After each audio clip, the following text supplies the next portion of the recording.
a gente começar, né, dando o pontapé inicial dessa tarde maravilhosa que a gente vai passar junto, eu quero trazer, né, compartilhar com vocês uma palestra onde vocês vão descobrir os pontos ocultos da nova lei de licitações, ministrado pelo professor Luiz Eduardo Zanotto, e segurem só esse currículo. Ele é advogado, especialista em Direito do Estado e MBA no Planejamento Tributário, consultor jurídico, palestrante e instrutor em licitações e contratos. E essa será uma live dupla, gente. O professor ele vai estar compartilhando o conhecimento dele com vocês, junto com a nossa querida Carolina Duarte. Ela é bacharel e especialista em licitações aqui na Effect. Sejam muito bem-vindos ao palco do Dia do Licitante. E é com vocês, gente.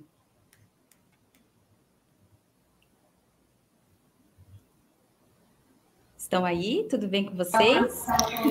Olá, tudo bem? Boa tarde, licitantes. Então, como a Caiane nos introduziu, hoje nós vamos falar sobre alguns pontos ocultos da nova lei de licitações. Meu nome é Carolina Duarte e eu tenho aqui comigo o doutor Zanotto, que eu vou deixar você se apresentar, Zanotto.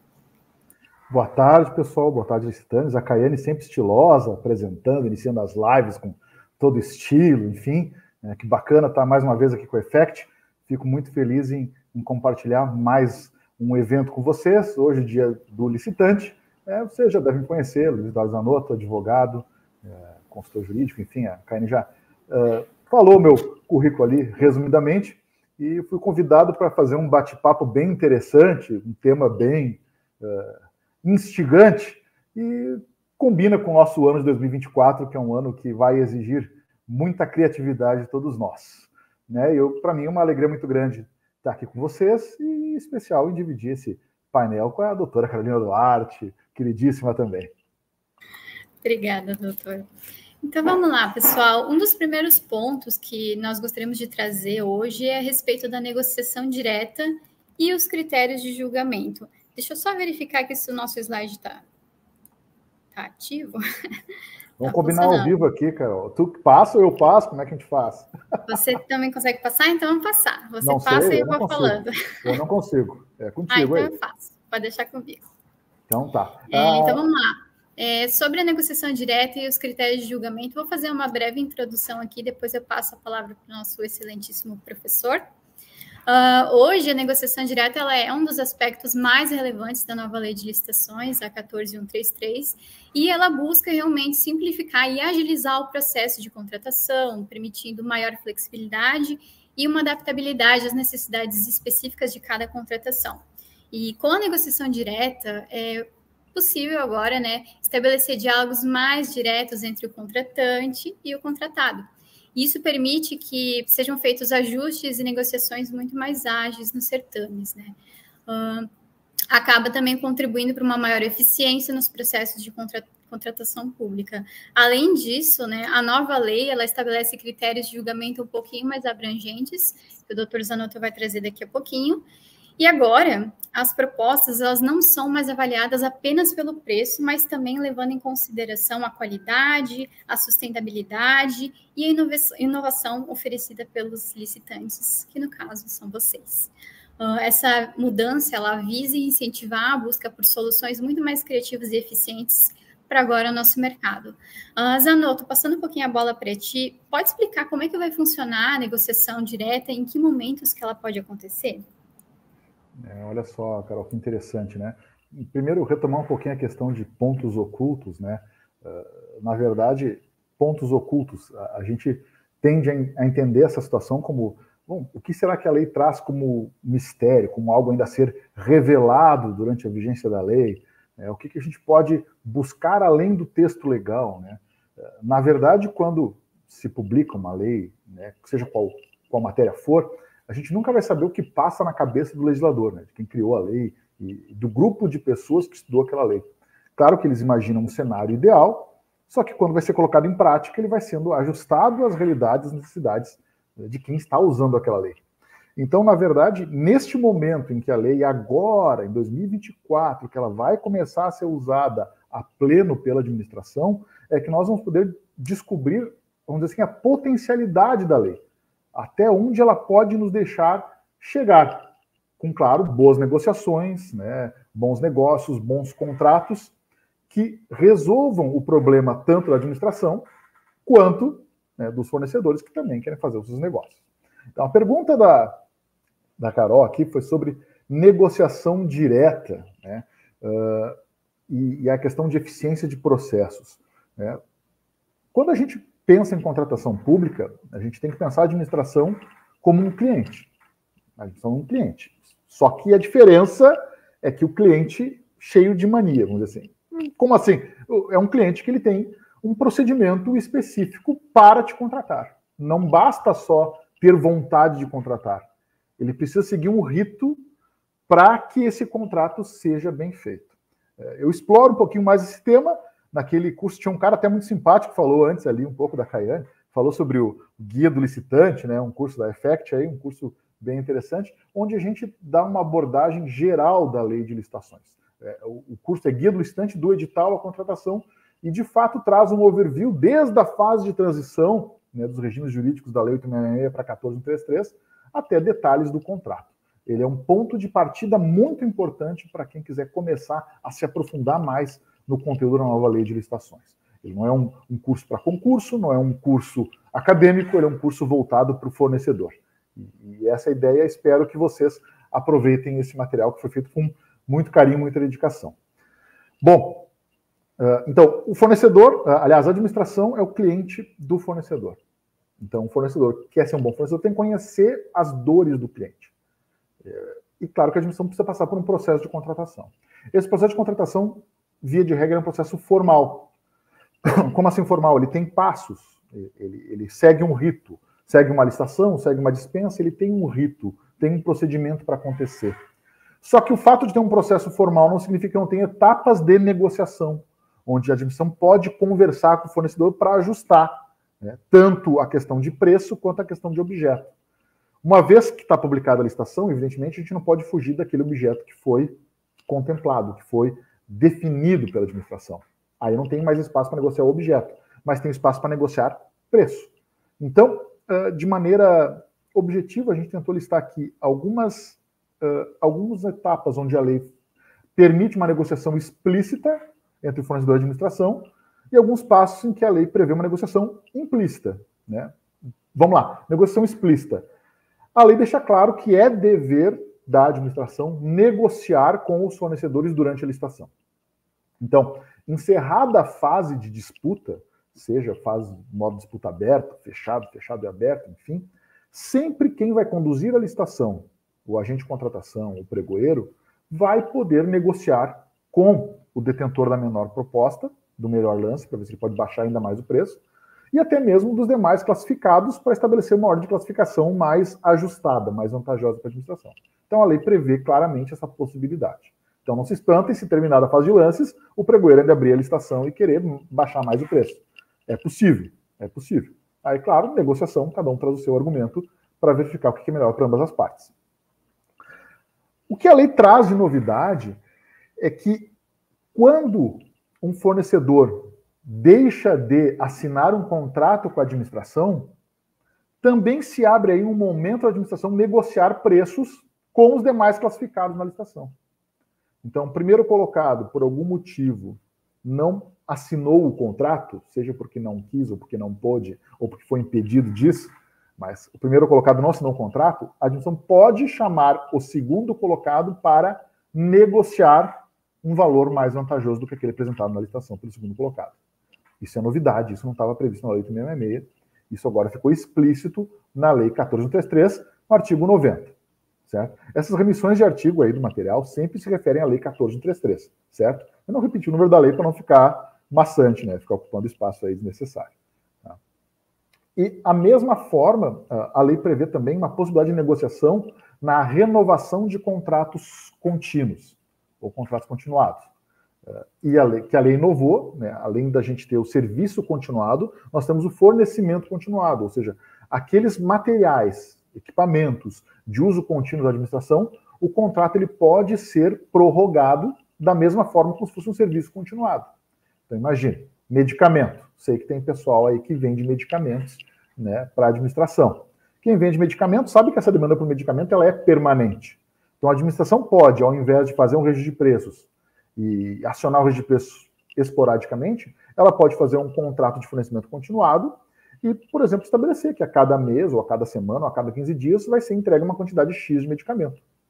Esse contrato vai perdurar no tempo. 12 meses, podendo ser prorrogado, podendo ser um contrato de até 5 anos, ou prorrogado por até 10 anos, conforme a lei traz. Então, vejam, nessa hipótese de um contrato continuado, eu tenho que prever um critério de reajuste do preço, um índice de reajuste, seja a variação lá do Banco de Preços em Saúde, seja um índice econômico-financeiro, um INPC, um IPCA, mas também a administração pode negociar esse reajuste, especialmente quando a administração não tem verba para continuar o contrato no próximo período. Então, a lei permite que a administração negocie as renovações dos contratos continuados, né, especialmente baixando os valores, né, ou renegociando ou não aplicando os índices de reajuste integralmente conforme previsto. Lembrem que a lei foi feita sempre pensando no interesse da administração. Então, claro que a lei vai trazer prerrogativas, vantagens para a administração. Então, esses 3 exemplos são hipóteses de negociação, eu diria que, em certa forma, sim. Especialmente na hipótese 2, que antigamente, como é que acontecia na Lei 8666? O fornecedor tinha o contrato rescindido, a administração podia chamar o segundo classificado na licitação para assumir o contrato pelo preço do primeiro. E, geralmente, ninguém queria assumir pelo preço do primeiro, porque era um preço muito baixo, e justamente por isso até que não deu certo o contrato, vamos dizer assim. Mas agora, com a lei, não, se permite negociar isso. Se o preço segundo colocado daqui a pouco é um preço muito alto, muito elevado, a administração pode negociar com esse segundo colocado uma condição mais vantajosa para que assuma um contrato. Então, isso é uma grande novidade. Mas a lei também contém hipótese de negociação implícita, ou seja, ela não diz que tem que negociar, mas pela natureza da contratação, é possível partir para essa negociação. E eu cito 2 exemplos aqui. O primeiro caso, no caso de compras e serviços de pronto pagamento, que são aquelas compras, aqueles objetos pequenininhos, de pequeno valor, para situações cotidianas da administração, onde a administração não está proibida de negociar, por óbvio. É uma coisa muito comum, especialmente em municípios, né? Eu também presto assessoria para municípios e eu não sei por que existe uma tara na administração pública em cópia de chave. Sabe? O setor público adora fazer cópia de chave. Tá? Então, estão toda hora pedindo cópia de chave de porta e tal. E a pergunta é, e agora? Como é que eu faço para comprar chave de porta? Mas quanto custa uma cópia de chave? Vai lá e faz. A lei não vai se preocupar. Não é um valor significativo. Mesmo se considerar todas as cópias de chaves do ano que forem feitas, não é um valor significativo. Então, claro, a administração vai chegar lá, vai sentar com o dono lá da banca de cópia de chaves, vai perguntar qual é o valor da chave e pode negociar, dar um descontinho, se eu fizer mais uma cópia, menos uma cópia, sempre compra de ti e tal. Então, sempre tiver uma compra, um serviço de pronto pagamento, a administração pode negociar. Estragou lá um equipamento, lá, um chuveiro elétrico queimou num vestiário, né, de uma escola pública. E, puxa vida, é só um pequeno reparo num fio. E a administração não tem mão de obra própria, vai contratar alguém. O valor é muito pequeno. Pode negociar? Pode. Faz parte, inclusive, dessa própria contratação. Afinal, é um negócio breve, né, professor? A gente não pode esperar um processo complexo e demorado para contratar um chuveiro, para comprar um chuveiro para um negócio que precisa ser sanado imediatamente, né? Justo, e é isso que a lei diz. Invista tempo naquilo que for necessário. Tanto é que a lei já coloca, por exemplo, né, que manutenção de veículos automotores até 9 mil, agora não sei, o valor foi atualizado agora, 9.800, se não me engano, alguma coisa assim, vai lá e faz. Ou seja, aquilo é mais barato para a administração fazer o conserto do que fazer todo um processo administrativo com um conserto de um componente num veículo que vai custar R$1.000, R$1.500. Então vai lá e faz, né? Então, claro, todos os demais casos de dispensa e inexigibilidade de licitação, que não sejam as dispensas de pequeno valor, tá? Mas tem vários outros casos de dispensa e inexigibilidade na lei que é possível negociar. Então, por exemplo, a administração quer contratar uma instituição para fazer um concurso público, certo? Tem uma hipótese legal de dispensa de licitação para contratar a instituição brasileira, né, enfim, com reputação ilibada. Ok, a administração vai encontrar essas instituições no Brasil, que tem mais de uma, com certeza, tem várias, e pode eventualmente com elas negociar preços de condições melhores. Então, Como uma dispensa, uma elegibilidade não tem licitação, o processo não é tão hermético, não é tão fechado. A admissão pode negociar melhor, né, com essas empresas no caso de dispensa, elegibilidade e licitação. Então, fornecedor exclusivo, um profissional de notório saber, a administração quer um parecer de um engenheiro para reparar uma obra de engenharia de alta complexidade. Supor, por exemplo, aí uma barragem, por exemplo. Agora é época de chuvas aí em alguns lugares aqui do país, daqui a pouco tem enchentes, alagamentos, tem uma barragem lá que está segurando a determinada região, e a barragem está sob risco, e a administração precisa de alguém para fazer uma análise daquela barragem, se ela suporta, né?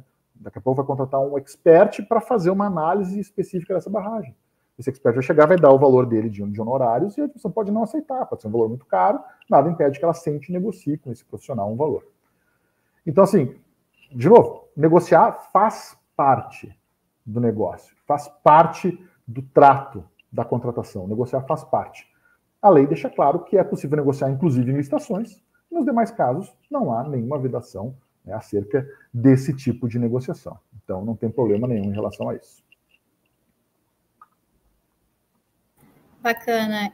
Falando um pouquinho, então, agora dos critérios de julgamento, né? A gente teve algumas alterações ali, né, Zanotto, em relação à negociação direta e em relação também aos modos de disputa. Consegue explicar um pouquinho para a gente como que ficou? Vamos lá. Critérios de julgamento, tá? A lei estava previsto na Lei 866, que a lei chamava de tipos de licitação. Então, essa terminologia tipos de licitação, né, foi substituída por critérios de julgamento, que, na verdade, é o mais lógico, porque é como a admissão vai julgar a licitação. Então, lembrando que na licitação o julgamento é objetivo, ou seja, o critério tem que estar claro para todo mundo entender logo no início da licitação, e a lei vai deixar claro quais são esses critérios. Ela diz que eu posso ter nas licitações 6 critérios de julgamento. O menor preço, que é o que vai ser usado em 95% dos casos, menor preço, ou seja, quem apresentar o menor preço dentro daquelas especificações que a admissão pediu é o vencedor. Eu tenho o maior desconto, e também eu tenho um patamar lá, a admissão coloca um preço de referência e quem der o desconto sobre esse preço, o maior desconto vence.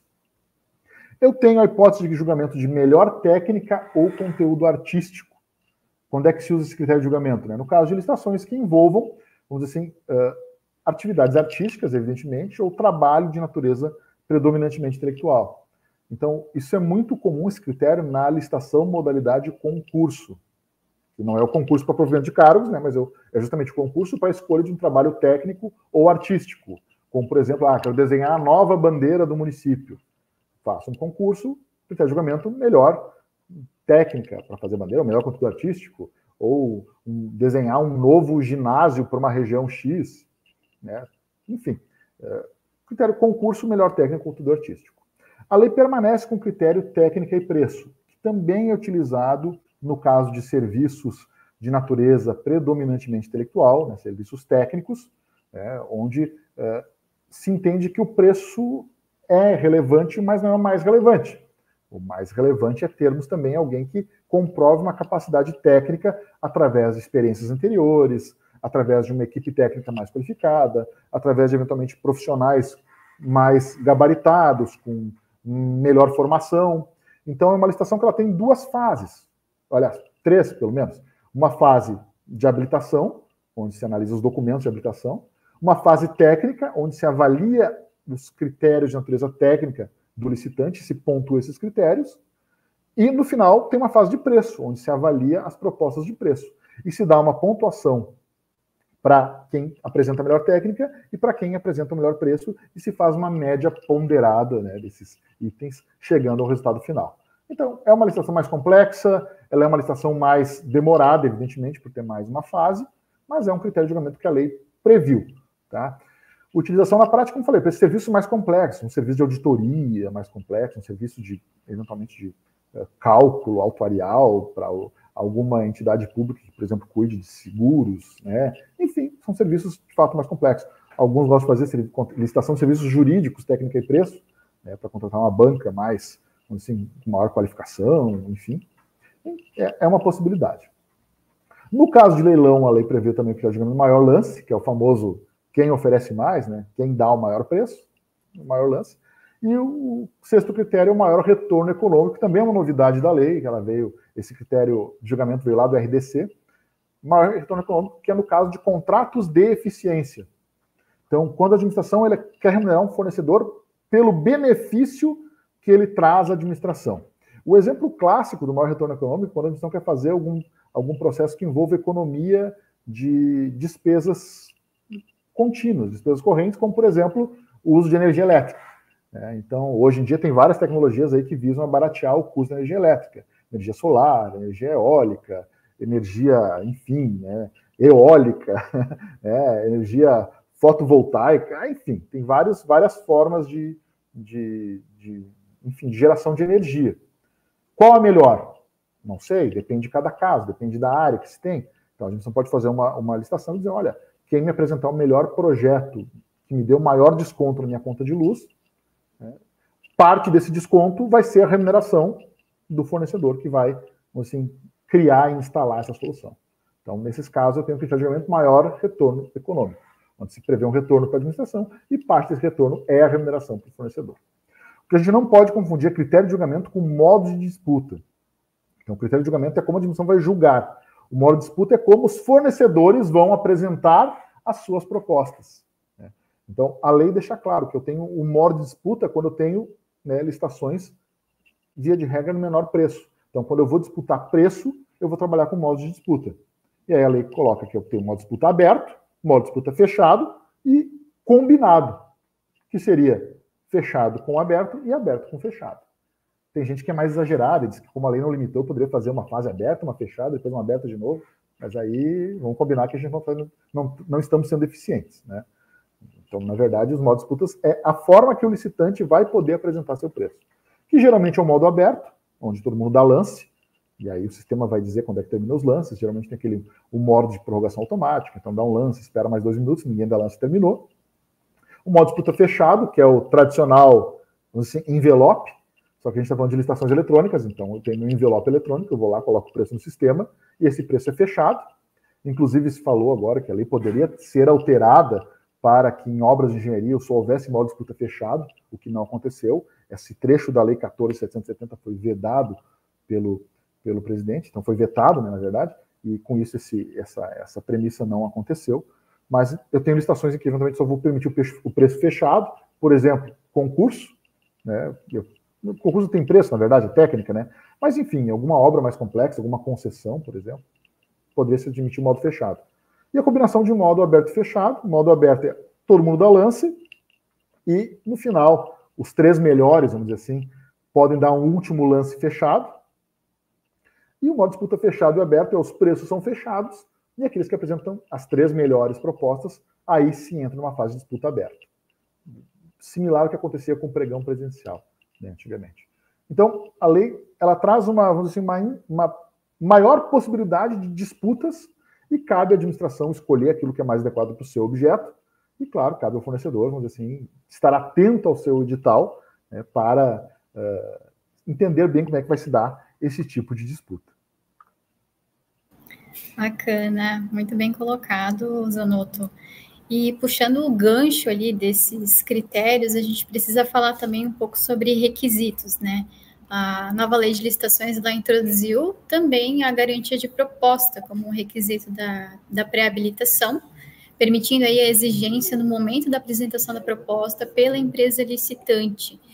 E antes de você explicar para o pessoal como é que vai funcionar a garantia de proposta, eu gosto de comentar que é necessário uma análise muito crítica por parte da administração pública para entender a necessidade dessa exigência de garantias em cada caso concreto, né? Porque a gente tem que entender que quando você exige uma garantia do licitante, isso vai implicar em custos, vai implicar em impactar na competitividade, na própria obtenção de propostas vantajosas, e também tem que estar em conformidade com os princípios ali constitucionais, muito em foco daquele que exige só as qualificações indispensáveis de cada edital, né? Então, toda vez que pegar um edital, olhar com muita atenção se realmente a garantia de proposta está fazendo sentido ali, de acordo com aquela exigência. Hoje é de conhecimento comum, né, que não são poucas as vezes que ocorre de um órgão solicitar uma garantia de proposta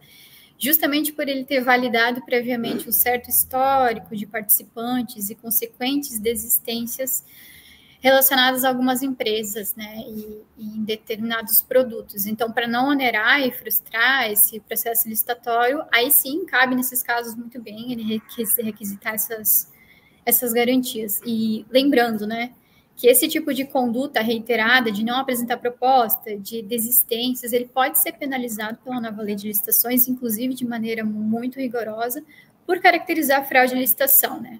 Então, Zanotto, consegue explicar para a gente como é que ficou, então, a garantia de proposta, como é que ela funciona, quais são as regrinhas dela? Pois é, Carol, justamente eu ia contar um segredo para vocês aqui, ia falar baixinho para ninguém me escutar muito alto, mas tem órgãos públicos que não gostam de licitações eletrônicas. Muitos órgãos públicos não gostam. E por quê? Justamente por esse comportamento, muitas vezes, que a Carol comentou. Alguns fornecedores se empolgam numa disputa eletrônica, baixam seus preços e se arrependem.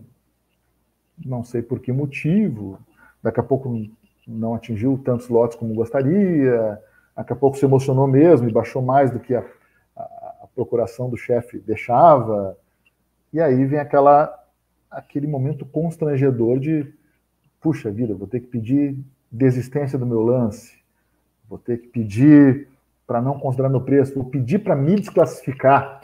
É muito humilhante. Eu dou um preço e digo, não, me arrependi. Eu digo, ainda bem que a minha esposa não é pregoeira. Imagina, ela não ia perdoar. Imagina, se o que eu falo para ela já não me perdoa, imagina se ela fosse pregoeira. Não, as mulheres têm esse viés de... Elas não fazem na hora, mas elas guardam. No momento oportuno, elas vão lá e dizem, viu, eu lembro que tu desistiu de lance naquela licitação, né? Eu lembro, né? Já ouvi falar da história da caixa de Pandora. A história da caixa de Pandora, né? Não vou contar a história, mas só para dizer, Pandora era mulher, tá? Enfim, fecha parênteses, deixa eu voltar para cá. Então, o que interessa? Tá? O fornecedor vai lá, se emociona, baixa o preço, né? E desiste do lance. Pode acontecer, isso aí pode acontecer. É legal que aconteça? Não é bacana que isso aconteça. Não é bom. Não é bom para a administração, não é bom para o fornecedor. O fornecedor fica com uma fama ruim perante a administração, certo? E como a Carol falou, a administração pode punir o fornecedor que desiste de lances, especialmente se o comportamento é reiterado. Ou nessa licitação desistir, na outra também. E você sabe que agora o Portal Nacional de Contratações Públicas, todas as informações serão publicizadas nacionalmente. Então, o fornecedor que é punido em determinado local vai ser mal visto nos demais órgãos públicos também, certo? Isso pode ser considerado como, vamos dizer assim, um agravante no eventual aplicação de penalidade, enfim. Então, para tentar, vamos dizer assim, mitigar, reduzir esse risco do fornecedor desistir da proposta, a lei previu a garantia de propostas. Isso já era previsto na Lei 8666, mas não era previsto na modalidade pregão. Então, na Lei 8666, se podia exigir garantia de proposta, especialmente, né, em obras de engenharia. Né? Imagina uma licitação com obras de grande vulto, né, disputa de milhões, vários envelopes, documento, recurso, aí chega lá pelas tantas, o fornecedor vai lá e desiste, depois de 3 meses de licitação. Não, eu desisti agora, pensei melhor, me arrependi, não estou preparado ainda para assumir um contrato desse. E vai lá e desiste. Daí, opa, mas tem garantia de proposta, pode desistir, mas deixa aqui tua garantia comigo como uma compensação, certo? Essa prerrogativa do 866 foi estendida agora, ou permaneceu na Lei 14.133, para todas as modalidades. Não estava previsto em pregão, aliás, era vedado isso pela Lei 10.520 no pregão, e agora na Lei 14.133 deixou claro que eu posso pedir garantia de propostas, a administração pode pedir garantia de proposta em qualquer licitação. Essa garantia é de até 1% do valor estimado da licitação, logo a administração tem que dizer qual é o valor estimado, porque a lei também dá a prerrogativa da administração não revelar qual é o seu valor estimado, deixar o mercado brigar, e depois, no final, ela diz se vai comprar por aquele preço ou não. Mas se a administração exige garantia de proposta, ela tem que dizer qual é o valor estimado para aquela contratação. E a lei prevê esse limite até 1% do valor estimado. É relativamente pouco, dependendo se comparar como um todo, mas não deixa de ser um custo para o fornecedor. Então, como a Carol muito bem comentou ali, é um custo, vai impactar em preço, né, vai impactar em eventual restrição de participação em licitações? Vai, mas justamente ela é justificada em alguns casos em que, de fato, se a administração tem um histórico de fornecedores que desistem, A garantia de proposta é um incentivo para não desistir, porque se desistir da proposta, perde a garantia. Essa é a ideia. Quem não desistir, e até 10 dias úteis depois de assinado o contrato, ou de homologada a licitação se ela for fracassada, a administração tem que devolver essa garantia de proposta. As formas de garantia é calção em dinheiro, seguro garantia, provavelmente nossos apoiadores aqui, a Grandes Seguros, também vai trabalhar com seguro garantia para fins de garantia de proposta, né? Fiança bancária junto a uma instituição financeira, e a novidade da lei, título de capitalização custeado, né? O estagiário tinha o dedo gordo e escreveu errado ali. Título de capitalização custeado por pagamento único, com resgate pelo valor total, ou seja, um título de capitalização que a instituição vai lá e junto à instituição e também executa de uma vez só. Então, tudo isso é possível como garantia de proposta. Então, sim, se apresenta isso como condição para ter a proposta aberta na licitação. Aí a pergunta que é, os sistemas de pregão hoje estão preparados para garantia de proposta? Essa é a pergunta que fica. A administração pode pedir garantia de propostas? Pode. Só que vai depender se o sistema está preparado para isso ou não. Se o sistema não está preparado... Opa, dei uma piscada, acho que eu voltei. Então, se o sistema não está preparado, a administração vai ter que pensar de alguma forma, depósito prévio, não sei como é que vai funcionar. Mas o edital pode prever uma regra, vamos dizer assim, extra-sistema, embora não seja mais adequado, mas acredito que numa limitação técnica poderia pedir nessa condição. Mas é uma novidade da lei, é um ponto oculto na lei que eu acredito que ele seja muito usado, especialmente para administrações municipais. Perfeito colocado, Zanotto. Puxando o gancho, então, a gente falou um pouquinho sobre garantias, sobre esses requisitos, né? E a gente precisa falar também sobre os prazos e os processos simplificados, algo que também foi alterado na lei de licitações, na 14.133.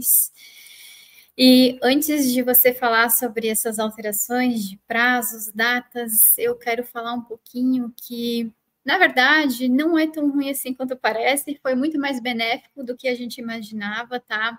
É uma grande inovação trazida pela nova lei. Apesar de que é uma alteração de dias, é um negócio que impacta muito para o licitante e também para a administração pública, porque essa alteração, ela implica em uma redução dessas burocracias e agiliza também o próprio processo da contratação. E nessa simplificação de procedimentos, acaba possibilitando maior participação, olha só, de empresas de pequeno porte e de microempresas nos processos licitatórios, porque quanto menos burocracia, mais pessoas conseguem participar. Pessoas aqui, pessoas jurídicas, né? Então, eu recomendo aqui que o licitante de microempresa e de empresa de pequeno porte tenha a Lei 123 de 2006 na ponta da língua, porque é principalmente nela que traz as vantagens competitivas para essas empresas nesses enquadramentos. Sempre bom reforçar, pessoal, que microempresa é aquela empresa com faturamento até 360 mil ao ano, e a EPP é aquela empresa com faturamento anual até 4,8 milhões de reais ao ano. E nesse sentido, Zanotto, podia explicar para a gente como que a legislação, né, ela introduziu esses prazos mais definidos e esses procedimentos mais simplificados agora na nova lei? Pois é, Carol, olha só, eu vou colocar uma pulguinha atrás da tua orelha, tá? Eu não sei se a nova lei ela foi tão assim generosa na simplificação de processos, tá? Quanto a gente imaginava. Tá? Quanto aos prazos, posso te dizer com certeza, não foi generosa. A gente estava acostumado com prazo vinculado à modalidade licitatória, e agora a nova lei esqueceu das modalidades quando trabalhou com os prazos. E que prazo que a gente está falando? Basicamente, o prazo regulado na lei é o prazo entre a publicação do edital e a data de abertura da proposta. Então, esse é o prazo que a lei regulou. Eu acho muito engraçado que, como falei, eu trabalho muitas vezes em consultoria para administração e vem alguém e pergunta: quanto tempo leva para uma licitação ficar pronta? Depende. Depende de como o processo é produzido, como é que é feita a especificação, a pesquisa de preço, se é fácil, se o edital é rapidamente montado. Aí eu tenho o prazo legal, que é esse prazo entre a publicação do edital e a abertura das propostas. Depois tem que saber se a licitação vai ter recurso ou não, e os prazos para homologação, enfim, para assinatura de contrato. Então, Depende muito da agilidade de cada setor público, né? Porque do que vai acontecer durante a disputa. Imaginem vocês com uma licitação aí de centenas de lotes, como acontece muitas vezes, né? Material de expediente, medicamentos, peças, enfim, e aí eu tenho de 320 lotes, eu tenho 280 com recurso. Vou ter que julgar 280 recursos para a licitação acontecer. Então, não sei até que ponto... Né? Nisso a lei não foi muito generosa. E aí a ideia da lei, eu imagino, né, que o legislador não queria trabalhar com modalidades, mas depois lá, pelas tanta emenda, acabou mantendo as modalidades, só que esqueceu de mencionar isso nesses prazos obrigatórios, prazos mínimos de publicação, que na verdade eu diria que é o prazo para o fornecedor se preparar para a licitação. Então, esse prazo não é da administração. Esse prazo aqui é o prazo do fornecedor. O fornecedor lê o edital, preparar uma proposta e poder participar. Então, esse é o prazo que o legislador entendeu como suficiente para o fornecedor se preparar para participar de uma licitação. Então, a lei não vinculou a modalidade. Então, não é mais pregão é tanto tempo, concorrência é tanto tempo. Não. Ela vinculou com a complexidade do objeto e o critério de julgamento. E aí ela definiu o prazo. Então, o que ela vai dizer lá no artigo 55? Para bens, prazo entre a publicação do edital e a entrega da proposta são 8 dias úteis, desde que a licitação seja no critério de julgamento menor preço ou maior desconto. Se não for menor preço ou maior desconto, o prazo é de 15 dias úteis. Então, lá, um pregão para compra de medicamento. 8 dias úteis. Observação, parágrafo 2º do artigo 55. Se quem faz essa licitação é o Ministério da Saúde e são medicamentos para o Sistema Único de Saúde, para o SUS, esse prazo não é de 8 dias úteis, mas é de 4 dias úteis. Diminui pela metade esse prazo. Mas vamos lá. Uma compra de pneus para a administração. Critério de julgamento menor preço. Não, volta o slide anterior. Não terminei. Volta. Compra de pneus. 8 dias úteis. Qual é a modalidade? Não importa. Vai ser pregão. São 8 dias úteis. Quando a administração não for usar o menor preço, for vender um objeto, vender um imóvel que ela pegou lá em uma dívida fiscal, vai vender um equipamento lá que está inutilizado. É um leilão. Qual é o prazo de apresentação de proposta? 15 dias úteis. É o prazo que o fornecedor tem para ir lá, ver o bem que vai ser vendido, avaliar e apresentar sua proposta. Então, para bens, 8 dias úteis no caso de julgamento menor preço maior desconto e 15 dias úteis nas demais hipóteses. O mais comum vai ser o leilão para venda de bens.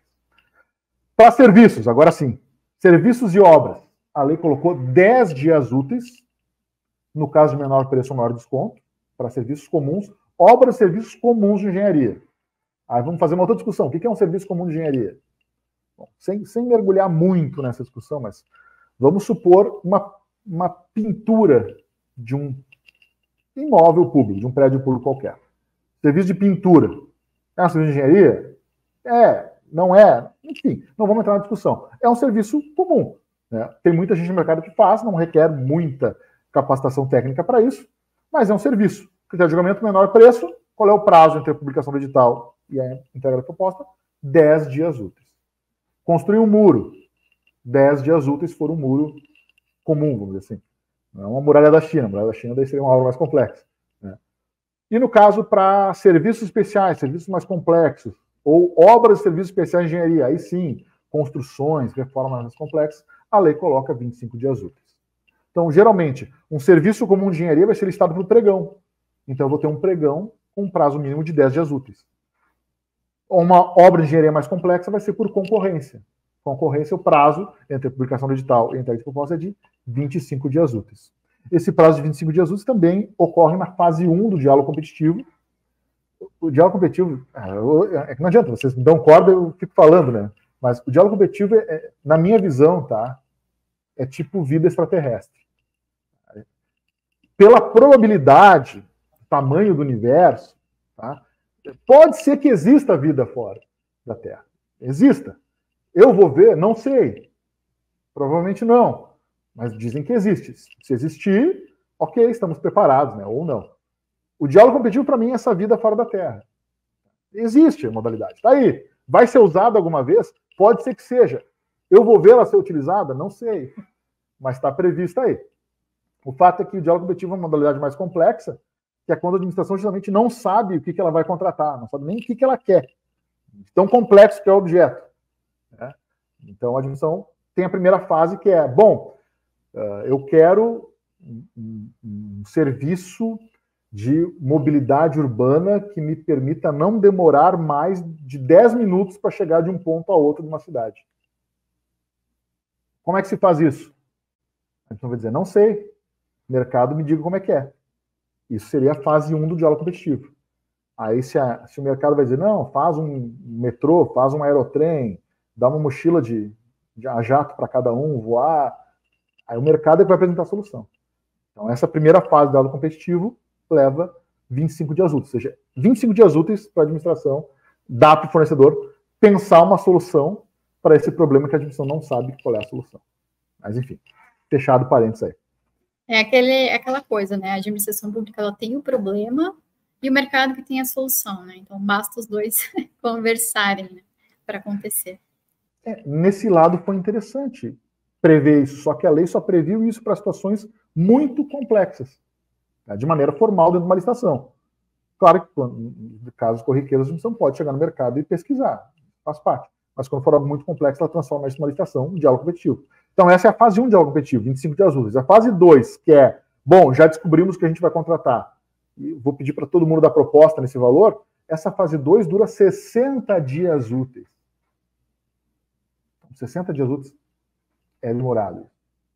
No caso de contratação integrada, também o prazo é de 60 dias úteis de publicação do edital, né, e a entrega das propostas. Tá? O que é contratação integrada? A gente vai falar sobre isso, se der tempo, no nosso ponto 4. A gente vai falar de contratação integrada. Não vou mergulhar muito aqui, mas só para a gente ter um resumo, não ficar no ar, é quando também o objeto é complexo e a administração pede que o contratado elabore o projeto básico e a execução do projeto. Então, a administração não sabe nem especificar bem o que quer, né? Então, é uma obra tão complexa que ela manda o fornecedor elaborar o projeto e executar o projeto que ele mesmo vai elaborar. Então, isso se chama de contratação integrada, tá? Em linhas gerais. Então, no caso de contratação semi-integrada, a lei também dá um prazo de 35 dias úteis. O que é uma contratação semi-integrada? É aquela em que a administração dá o projeto básico, mas ela diz, olha, vocês podem mudar fornecedores do projeto básico em alguns pontos. Se vocês tiverem uma metodologia melhor, uma forma de execução melhor, vocês podem alterar o projeto básico. Então, por isso que é semi-integrado. Aí, quando tem técnica e preço também, ou melhor técnica, são 35 dias úteis. E no caso, por exemplo, de concurso, né, para a maquete do ginásio municipal, para o pórtico de entrada, né, do município, enfim, também o prazo são 35 dias úteis. Então, eu não entendo que ficou mais simples os prazos processuais, eu entendo que eles ficaram mais complexos, tá? Só que a lei trouxe uma alteraçãozinha agora, bem recente, está no próximo slide ali, que é sobre a questão do regime simplificado. E quando a gente fala em processo simplificado, a gente não pode confundir com esse regime simplificado para convênios de contrato de repasse. Então, o que é isso? A lei 14.133 ela foi alterada agora recentemente, em dezembro, pela lei 14.770. E ela acrescentou o artigo 184A na lei 14.133, onde ela institui um regime simplificado para convênios e contratos de repasse até R$1,5 milhão. O que é isso? É quando a União, por exemplo, repassa verba para estados ou municípios, geralmente municípios, tá? Para execuções específicas até R$1,5 milhão. Então, tem todo um processo de formalização, de prestação de contas, que a lei 14.133 deixou isso mais simplificado. Então, quando a gente fala em regime simplificado na lei 14.133, esse regime simplificado, né, de prestação de contas em convênios e contratos de repasse. Tá? Agora, se eu quiser falar em processo enquanto procedimento mais simples na nova lei, é claro que a nova lei trouxe novidades. Ela trouxe, por exemplo, os processos internos pela administração, né, podem ser simplificados, como a gente já falou da compra de pronto pagamento, né, dispensa de licitação pode ser algo mais simplificado. O fato do padrão da licitação ser o pregão, assim, primeiro o preço, depois o documento, torna a licitação mais simplificada como regra geral. Né? E, claro, a lei deixou claro, aliás, a lei 14.133 ela é voltada para o uso de tecnologia da informação. Então, o fato da lei prever, olha, usem tecnologia da informação, que vai ser uma licitação mais eficiente, isso por si só, assim, já torna o processo mais simples, mais fácil. Né? Acabou a era do papel, do protocolo, do envelope, né, da pastinha de documento com cheio de desodorante que ia embaixo do braço, era levada para um setor, para outro e tal, e daqui a pouco se perdia o processo. Não. A nova lei ela é bem clara, dizendo, olha, a regra é processo eletrônico. Então não faço processo eletrônico se não tiver condições técnicas para isso. E hoje em dia a tecnologia está aí para ser utilizada. Então, eu acho que simplificou nesse sentido. Perfeito, eu concordo contigo agora com a pulguinha atrás da orelha e pensando também nessa questão de procedimento e acabar com o papel e tudo por eletrônico, realmente o legislador pensou em olhar um pouquinho mais para os critérios, né? Os novos critérios que agora a administração pública também pode exigir em editais, que são critérios ambientais, sociais, econômicos, tudo realmente para olhar para a sustentabilidade, para trazer esse impacto positivo na sociedade, né? E fazendo um pouquinho essa correlação da alteração de prazos com esse objetivo de desburocratização, que não quer dizer se deu certo ou não, né? A gente vai ver isso acontecendo durante esse ano ainda, vai ser um ano teste para as licitações, mas com essa possibilidade de exigência de critérios mais complexos, como ambientais, sociais, econômicos, a gente pode refletir que a administração pública ela buscou olhar para o melhor resultado possível, né? Que é contratar com as empresas certas, o produto ou a solução adequada, respeitando os princípios constitucionais e impactando positivamente na sociedade, né? Eu acho que é o que os dois lados querem, que a administração pública quer é que ela tenha bons resultados, assim como o próprio licitante também. E puxando agora... Não, até antes de tu concluir, né? A nova lei 866, ela falava em proposta mais vantajosa, que era interpretada como proposta mais barata, apesar de tudo. Exatamente. E a nova lei trouxe esse outro viés, né? Não, é a proposta mais vantajosa, o resultado mais vantajoso, e não a proposta mais vantajosa. E o resultado implica não só em preço, né? Implica em qualidade, principalmente. Exatamente. Também a credibilidade, né? Que esse licitante, que essa empresa vencedora que vai exercer, vai vender um produto aí para o governo, né, de que aquele trabalho, aquele produto é de qualidade e que isso pode ser comercializado em próximas licitações de maneira super tranquila. Puxando agora, então, um gancho dessa questão de credibilidade, de questão financeira, né, a gente vai para o nosso outro tema, o nosso outro ponto, que é o reequilíbrio econômico-financeiro de contratos e a matriz de risco, né. Então, esse reequilíbrio financeiro, ele tem o objetivo de restabelecer essa questão econômico-financeira do contrato, protegendo a contratada de eventuais imprevistos ali que possam impactar significativamente os seus custos, tá? E, por outro lado, daí a matriz de risco, ela vai oferecer uma visão mais detalhada possível desses cenários de risco para poder mitigar, talvez de uma forma bem proativa, né, esses impactos negativos. E nesse sentido, Zanotto, como que foi introduzida essa temática na nova lei e como que fica definido quem que vai arcar com esses riscos em cada uma das operações? Justamente isso o próprio contrato é que vai nos dizer. Antigamente, na Lei 866, ela tinha alguns pressupostos, só que agora esses pressupostos podem ser negociados dentro do contrato. Mas vamos lá, né? Qual é a ideia geral, né, Carol? A gente não faz um contrato para não cumprir. O contrato sempre é feito para ser cumprido, para ser realizado até o final. Só que tem contratos que eles perduram no tempo, né? Tem contratos que eles duram mais. E como saber como é que estará a situação dessa relação daqui a 1 ano, daqui a 2 anos, daqui a 10 anos? Certo? A gente tem na lei contratos até 35 anos. Então, imaginem vocês. Quando se conhece uma pessoa legal, né, não vai simplesmente querer já, não, vamos fazer um contrato aqui de convivência já para durar 50 anos. Não, tu conhece a pessoa, vê quais são as intenções, e aí o que seria o correto seria negociar. Tá, isso deu errado. E se a coisa não funcionar como a gente quer, o que a gente faz da vida? A administração ela tem que prever isso nos seus contratos.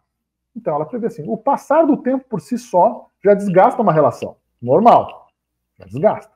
Então a lei vai dizer, bom, ok, para a gente tentar diminuir esse desgaste, vamos prever em todos os contratos um índice de reajuste.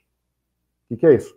Passou 12 meses, eu aplico esse índice e para o preço tentar acompanhar, de fato, o custo. Então, essa é a ideia. Eu estabeleço um índice de reajuste, esse índice é aplicado a cada 12 meses, automaticamente, enfim, e aí ele tenta manter esse equilíbrio do preço e da execução do contrato. Isso é o reajuste.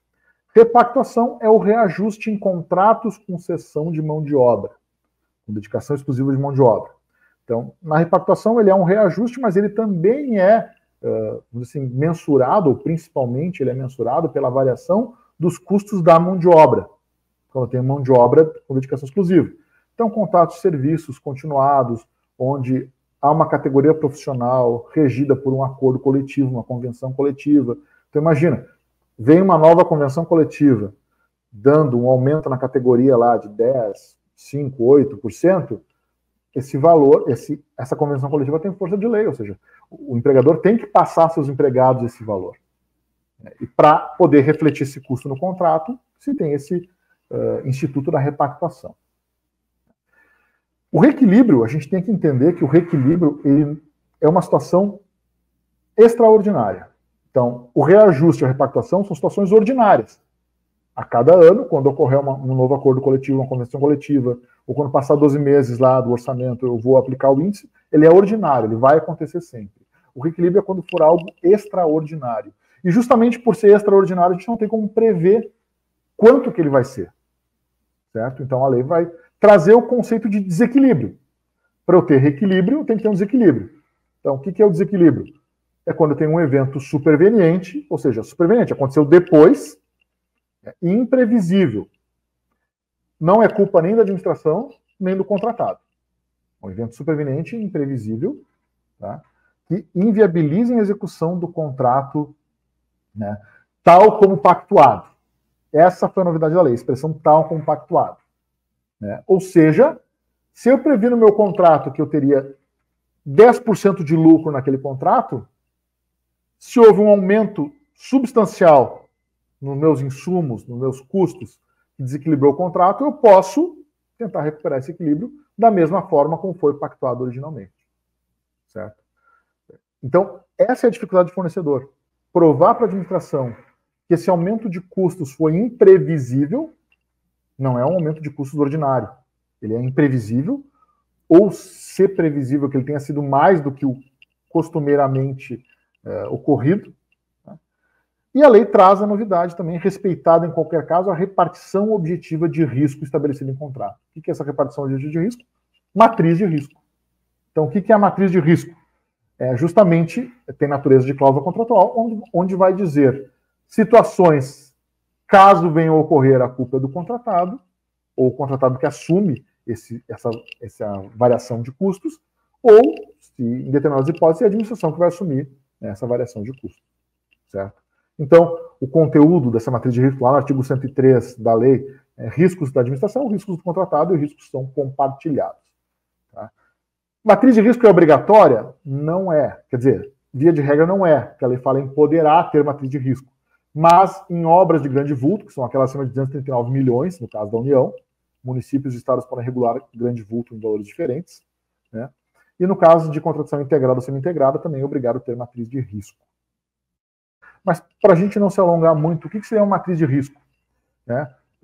Um insumo que oscila muito no país é combustível. Concorda? Combustível é algo que oscila muito no país. Então, tem contratos que o valor do combustível é relevante para alterar meu preço? Tem. Só que, o que acontece? Aumentou o combustível 5 centavos na bomba, esse valor, ele desequilibra o contrato, não desequilibra, eu posso pedir para a administração essa diferença, e o contrário, se baixa 10 centavos o preço da bomba, a administração pode pedir redução no contrato por isso? Então, isso é um risco do contrato. Então, eu posso colocar esse risco da variação do combustível numa matriz, dizendo, por exemplo, um risco compartilhado. Olha, se o combustível subir 20% em relação ao dia da licitação, aí o contratado tem direito a pedir equilíbrio financeiro. Se não subir 20%, não tem direito. Então é um risco compartilhado. Ou seja, se a gasolina ou o diesel era R$ 5,00, eu só posso pedir reequilíbrio se esse valor aumentar para R$ 6,00. Então, a matriz de risco visa trazer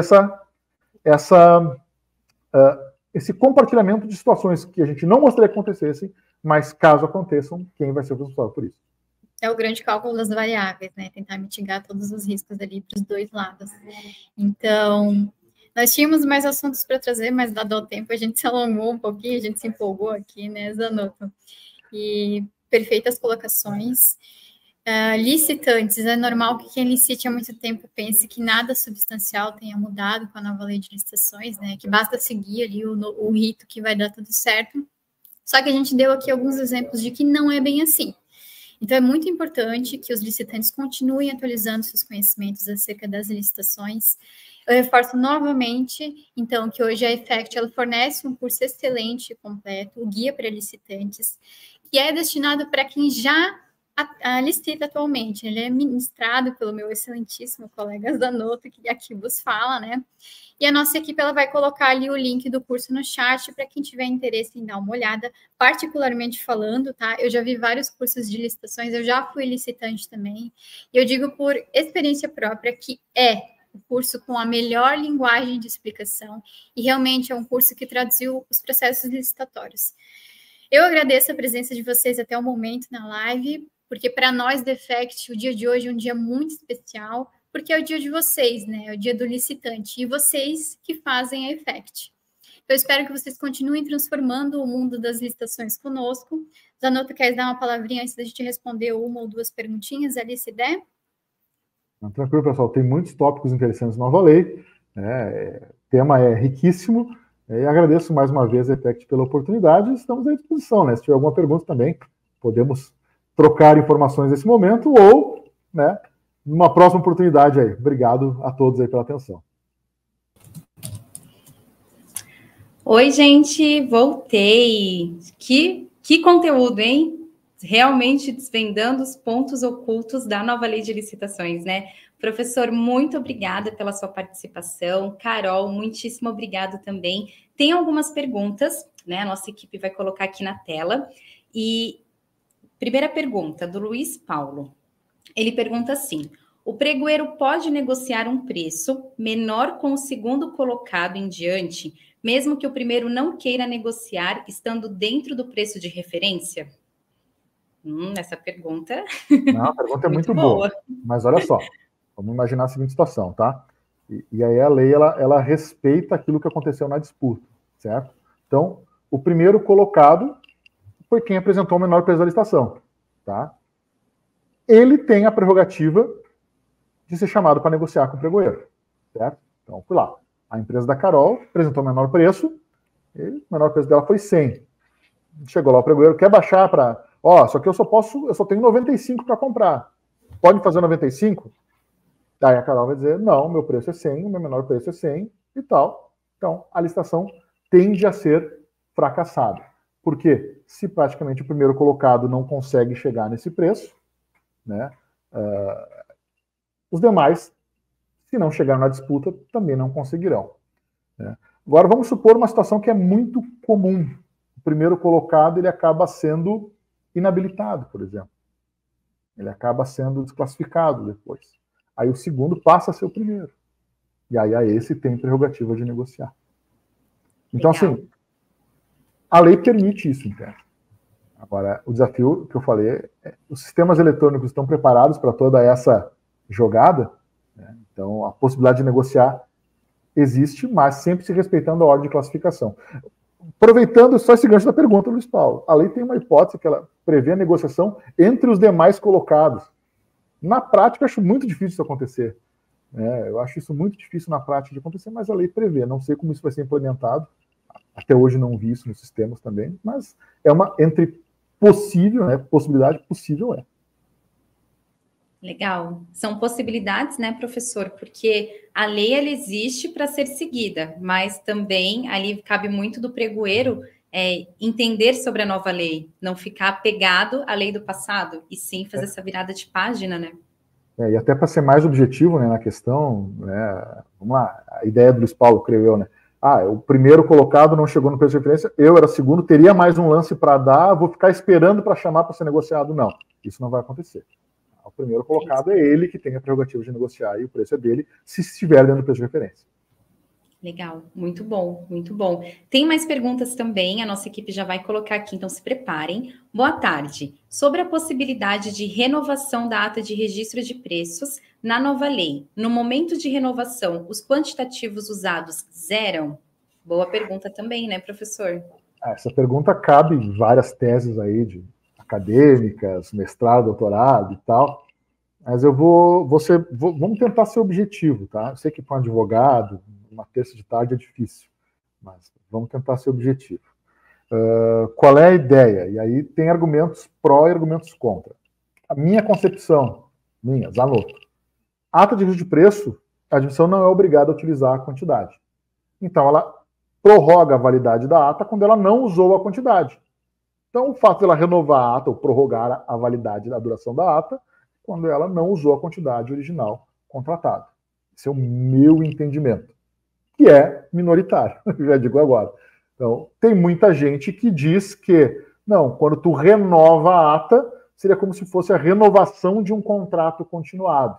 Então, sim, eu prorrogo por mais 12 meses a ata e ela seria resetada, ela volta para a quantidade original, certo? Isso está previsto em lei? Não. Tá? Na minha visão, isso não está escrito na lei.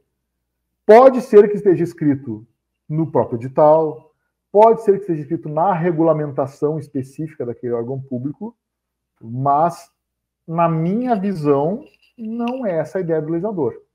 Muitos órgãos públicos estão praticando dessa forma. Né? O que eu vou dizer para vocês? Tem essas duas correntes. Para fins de praticidade, para a admissão pública, está sendo tolerada essa interpretação. Tá? Eu esqueci o nome de quem fez a pergunta, acho que é GTX, né? Para fins de praticidade junto à administração, está sendo admitido isso. Tá? Que se renove a ata de preço, se resete as quantidades, se reinicia as quantidades originalmente contratadas. Mas isso é um entendimento. Na minha visão, a lei não prevê isso de maneira explícita. Entendi. E, professor, isso é mencionado no edital? Deveria ser. Se não for, tem que se questionar.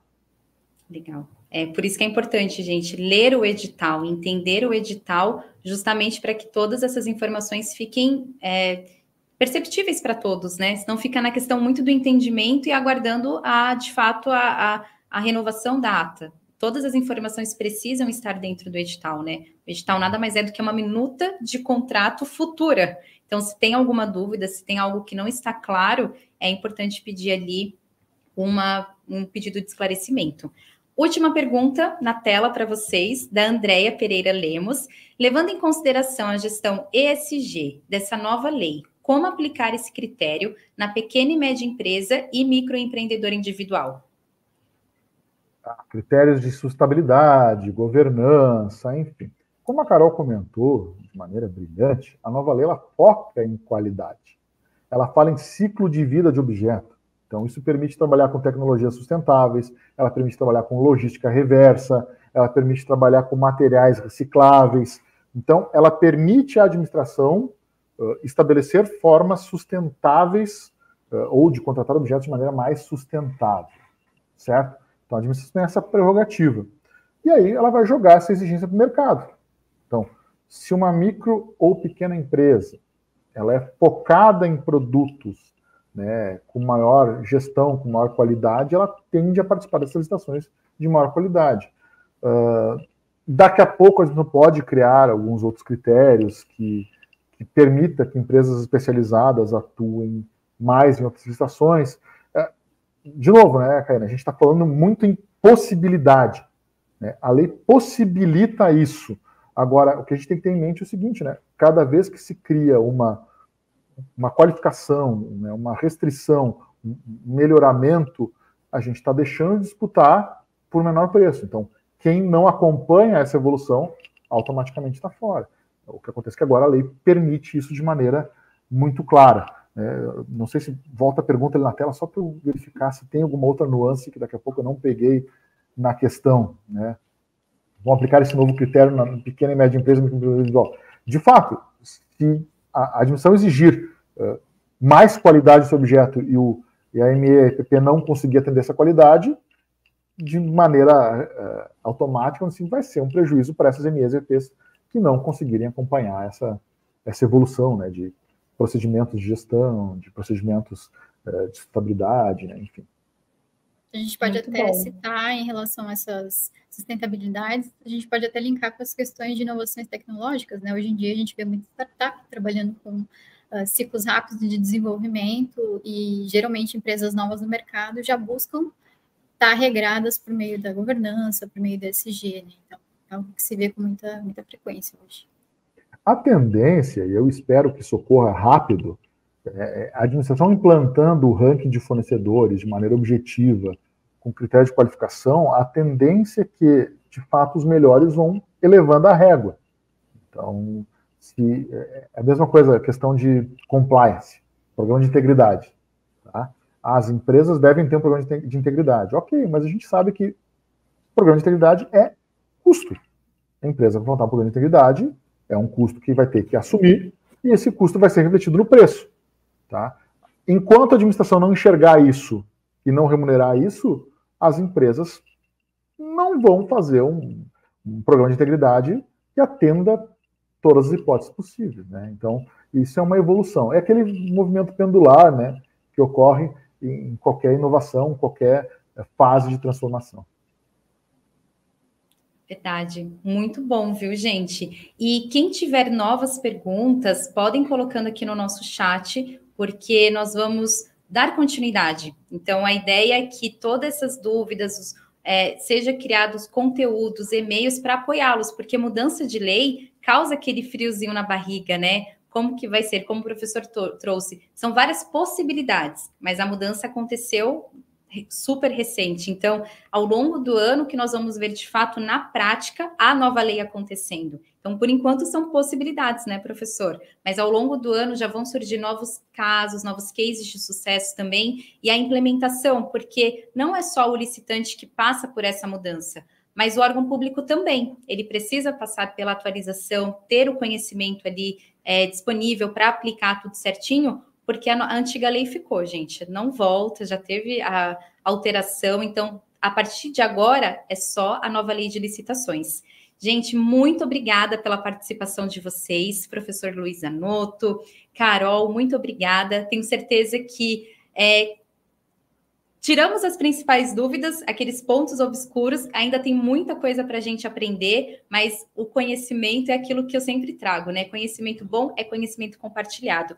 Muito obrigada pela participação de vocês, viu? Legal, eu que agradeço mais uma vez. Obrigado, Effect. Obrigado ao pessoal aí que nos acompanhou aí no site. Até uma próxima aí. Sucesso!